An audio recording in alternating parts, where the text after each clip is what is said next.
It is officially spooky season, and if you're not sure what to read, let me give you some book facts. First off, we're gonna start with the books which are very cute and cutesy and cozy. The first one that I have is Kiki's Delivery Service by Eiko. This is the book that inspired the movie by Studio Ghibli. This book is as cute as the movie, if not more. It tells the story of a witch that when she's 12 years old, she has to go on an adventure by herself. No parents, nobody can help her. And it's just a cute little read, very short, very quick. Then in the same Studio Ghibli vibes, we have House Moving Castle. This is also the book who inspired the movie. I like the movie best. I actually didn't really like this book, but a lot of people like it, so I thought I would put it in this video. This is a romance. It's very slow burn, and you have actually two couples in here. Then we have Once Upon a Broken Heart by Stephanie Garber. This series is everything to me. It's my whole personality, and if you're looking for something light-hearted, cute, but at the same time very good and very well written, this is gonna be the trilogy for you.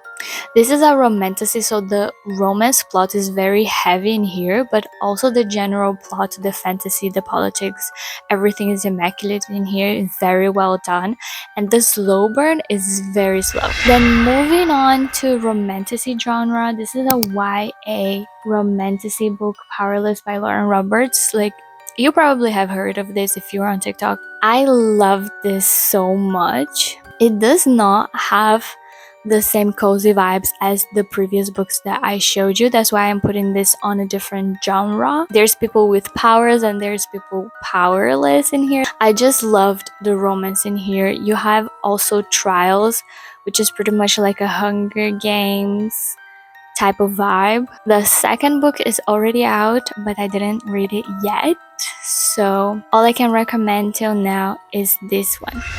Now for cute and spicy contemporary romances, I have the whole Table Tigers series by Jade Everhart. I read this series in a heartbeat. Like, this was so good. It's so binge worthy. You're gonna read this in a week. All of the books are very fast paced, very quick, and very short.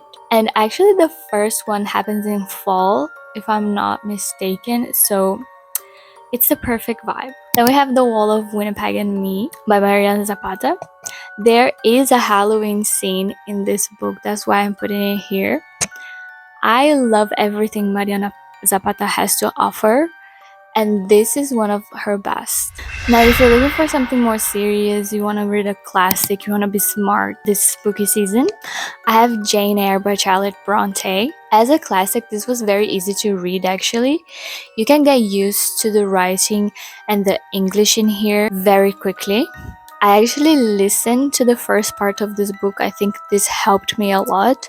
This has those gothic vibes that only historical classics can give, and the romance here does not disappoint. Now for mystery thrillers or murder mystery, I only have two books actually. Girl Last Seen by Nina Lauren. This was actually the first ever murder thriller that I read, and surprisingly there was a romance plot in here, which I did not like, by the way. But the murder mystery plot was really good, really well done. This will not scare you, but it will keep you on your toes. Then we have Bonfire by Kristen Ritter. I found this book on a bookstore in Vienna, and I just thought, why not? And for a thriller, this was really good. It has those spooky vibes of a small town that only thrillers can give. It is very short, so you can finish this in a day. Now we're gonna enter the romantasy genre with little to no spice. Some of these books are considered YA, but they still do have spice. It's just fade to black, or it has very minimal descriptions. First up, we have One Dark Window by Rachel Gillig. The gothic vibes in here are immaculate. You literally have a fog that is surrounding the whole kingdom, and it drives people insane until they die. So, and she also has a monster inside her head, so she's possessed. Give this book a chance. Like, the first half is gonna be slow, but when you start to get into the plot twist, you're gonna be hooked. Then we have Divine Rivals by Rebecca Ross. I will take any opportunity to talk about this book. This was so good to me. The romance gave everything. And this book is very emotional, so if you're looking to break your heart, this is the book for you.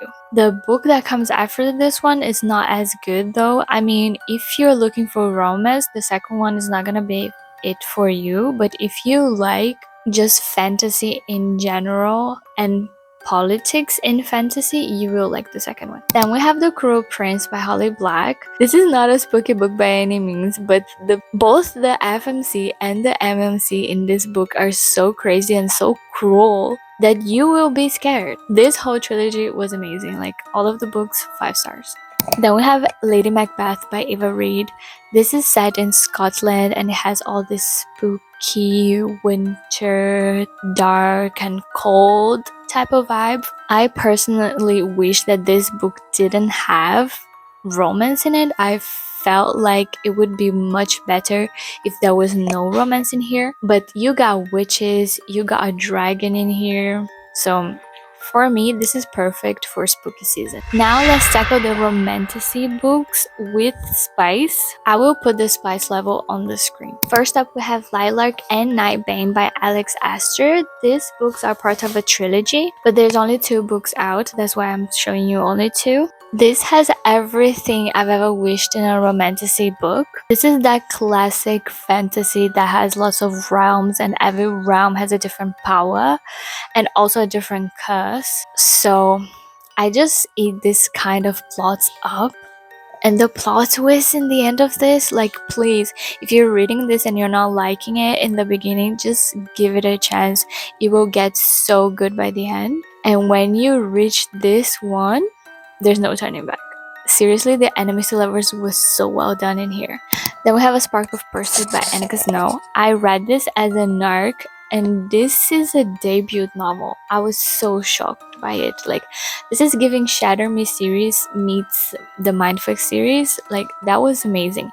She has superpowers and there is a mystery going on. Like, there was a heist in their city. He is the detective while she is the main suspect, and they are fated mates. Then we have Goth Kana by Runix. This is a dark romance, paranormal romance. There's a murder mystery going on, and every single genre for spooky season that you could ever think of, it's in this book.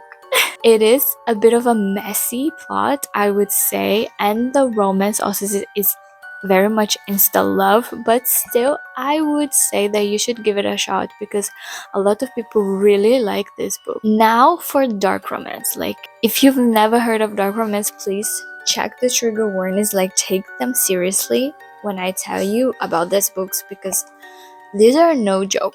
So first up, we have Butcher and Blackbird by Bryn Weaver. This is a love story about 2 serial unalivers, okay? Like, these people, it's not their job, okay? Like, they do it for fun. So please check the trigger warnings. But let me tell you, this book's gonna make you laugh, okay?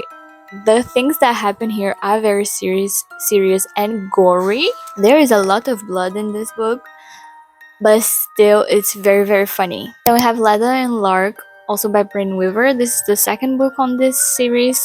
You can read them as standalones, you don't have to read them in order. This is a love story of a serial unaliver and a serial unaliver that is hired. Like, he's hired to do this. He doesn't like to do this, but he's hired to do this. And again, this was so very funny. It's not as good as the first one, but still worth a shot. Then we have obviously the Mindfuck series. Like, would you really think that I would make a video about spooky season without talking about the Mindfuck series? Like, no way. This is a series of 5 books. This is a compilation of them. This is available on Kindle Unlimited, and this is very, very dark and gory. There's a lot of descriptive scenes in here, so if you cannot deal with this is not gonna be the book for you. But the romance in here is surprisingly very cute. And now for the books that I myself want to read. First up, we have Come Out, Wherever You Are by Holly Black. So this tells the story of a girl that by accident she kills a guy, but turns out he wasn't dead and he's coming back for revenge, and somehow This is a love story. How? We're gonna find out. I Chose Little Stranger by Lee Rivers. This book is everywhere on it. Everybody's talking about the audiobook, and I decided why not. And I bought it on Audible, and I'm gonna listen to this, and then I'll come back and tell you about it to you guys. And last but not least, I have Deadly Occupants by Mads Rafferty. I heard that this book is inspired by Pretty Little Liars, but make it very, very dark and spooky. So I am very excited, and I love the cover. Like, this is so cute. So yeah, these are all my book recommendations for spooky season, and let me know down on the comments if you have any other recommendations. Bye!